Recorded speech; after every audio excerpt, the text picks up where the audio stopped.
Hello everyone, this is Hakaym. Welcome back to another episode of Funday Sunday, and we have a rather interesting battle for you guys, and pretty much what not to do, or better yet, what to do if you are getting pushed in a Neptune while in smoke. We have a Lexington, Montana, Missouri, LCS. I'm mispronouncing that. Musashi, Monarch, Hindenburg, Neptune, Otago, Fletcher, Yugamo, and Harikaze. On the enemy team, there's a Lexington, Yamato, two Iowas, LCS, Richelieu, oh my god, Zhao, Charles Martel, Hipper, Megami, Ognivoy, and Singyang. And I am joined with two clanmates of mine, Pizza in the Yugamo, and Lord in the Fletcher. And in this battle, I'm actually after a particular mission for the Agile, or Agile, Agile, or something like that. Anyways, the mission was to shoot down planes, and I already had about 13 or 14 planes, so I figured let's take out the Neptune. And this does have manual fire control of AA on it, so let's see if we can shoot some planes down. And that's essentially my main goal of this battle, is just to shoot down planes. So pushing in very dangerously. As you can see, we're already being targeted by 4 ships. We are getting a few planes shot down, but it doesn't look like anyone's actually shooting at us, which is really super nice. But obviously that Lexington is going to bring back in its fighters, and we're going to see if we can get some more planes shot down. And look at this, seven ships were aiming at us. Yeah, that was extremely dangerous to try to push in as much as I have been. And also, I don't know why the camera's so jerky. But main goal right now is try to get to this big island, just so I can have some big solid support. Don't usually like to sit out in the open whenever you're in a British battleship, because anyone that is well practiced can actually hit a British cruiser while in smoke. Alright, got it in good area. We're going to go ahead and start slowing down. Obviously, planes are starting to, once again, spot us. And there we go. Now, finally secluded in our smoke screen. And the Hipper is actually the first one that actually takes the shot at us. So, don't exactly know why the enemy team decided to wait so long just to get shots off at a Neptune. But for whatever reason, it took them quite a while just to get shots off. So anyways, we have fully capped out B. There are only 2 enemy destroyers on the enemy team, and as you can see, our team is kind of sluggish on the uptake. We are capping C, but as you can see, there are a few ships pushing towards C on the enemy team, and we have just lost our Harikaze, who was, well, let's say he went to a place where he was essentially all by himself, and yeah, died very quickly to the enemy's combined force down at A. Enemy is starting to take control of A very quickly, but you can see we're actually starting to react. We do have Lord and his Fletcher already pushing to the western side towards A. And getting some torpedoes down in that direction, because there is Alsace pushing up, as well as Richelieu. There we go. Now I can actually pronounce the names. And so things are looking somewhat dangerous, because technically, besides Lord, I'm actually the next closest ship to the enemy team. And one thing, as many people already are aware of this, the smoke's not foolproof.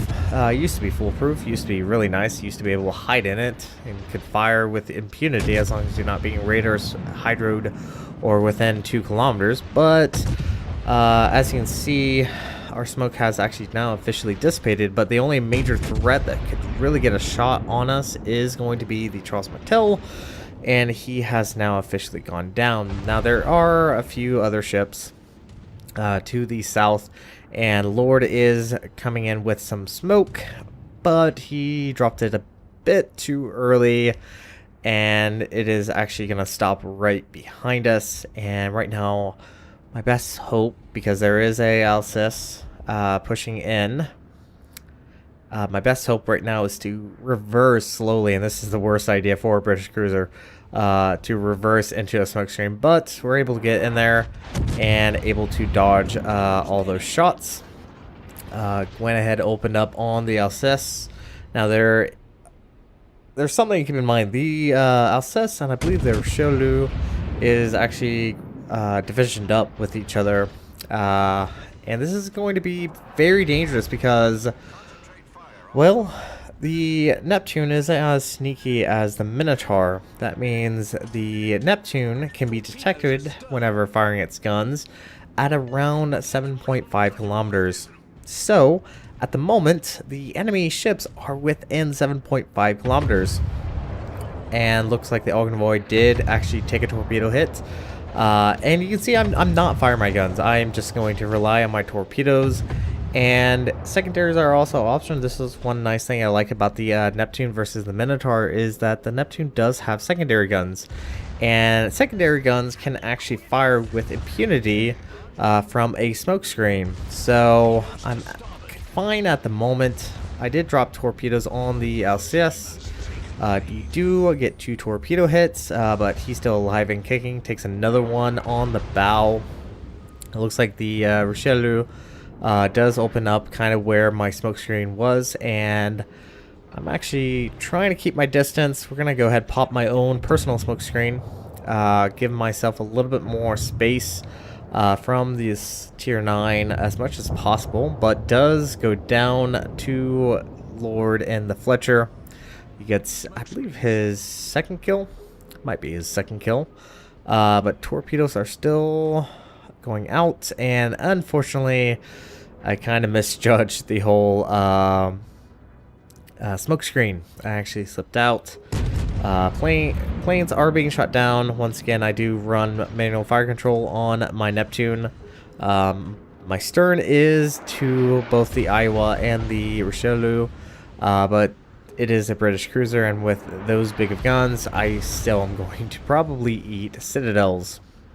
So this game, although, as we just say, citadel though, this game is very interesting because it's something especially British cruisers, really have to learn, is that firing your guns is not always the option. British cruisers have actually really good torpedoes.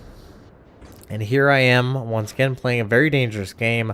Now, this captain is probably very well aware there is a Neptune within the smokescreen, and probably is well aware that there are also possible torpedoes. But one nice thing about the British cruisers is the fact that they can fire in single file line, which can be a double-edged sword. It can mean either all your torpedoes are going to hit or none at all. We'll see what happens. Looks like he's actually coming to a stop, so that's gonna prevent him from really being able to maneuver very quickly. Now, my own personal smokescreen is actually starting to dissipate, which is extremely dangerous. But yeah, yep, all 7 torpedoes landed, and that is one dead French battleship. But now the enemy Iowa is coming around the corner, and we still have about 20 seconds left till our next smokescreen is available. Going to try to dodge this. Fortunately, we actually managed to dodge that relatively easily. Getting into now a better position to get maybe some additional torpedoes. Yes, I am playing a dangerous game, but honestly, right now, there's not much else I can do. I can't disappear. I still have a little bit of time before my smokescreen comes available, and this Iowa actually slows up. So, unfortunately, I am not going to be able to get my torpedoes to hit. He actually was smart and decided to slow down, so actually really good job there. And yeah, I figured might as well get some additional damage. But because this Iowa doesn't really isn't going to be around for very much longer, so we're just gonna get as much damage as possible. All right, with that done, this Iowa is now officially dead, And now I can go around and start collecting plane kills, because that was essentially the main reason as to playing the Neptune, hoping to get a carrier. And can I say, I will have to say, carriers are kind of the oddball in the whole lineup as far as all the different ships. They're not, I wouldn't say they're really balanced. I mean, there's still issues with the UI. There's a steep learning curve with them. I mean, you can have an amazing CV player or a mediocre to bad CV player, and it's just kind of how CVs are, and I can understand why people are on both sides as far as how CVs are currently in the game. Like, as far as their balancing in the game, it's definitely very tricky. I think it just really comes down to the core mechanics of World of Warships. Makes it very difficult to actually fully balance CVs within this game. But anyways, right now we're just gonna have fun and try to get some plane kills, because once again I do run manual fire control, but unfortunately we are getting hit by HE, which does mean some of our AA guns are unfortunately getting knocked off. And honestly, the last bit of this battle is going to be me just trying to get close to the enemy CV. As we can see, the Lexington is actually over at A. Both Lord and Pizza are currently pushing towards him. There is a Zao over there, so they do have to be a little bit careful. But right now, my main focus is trying to shoot down planes.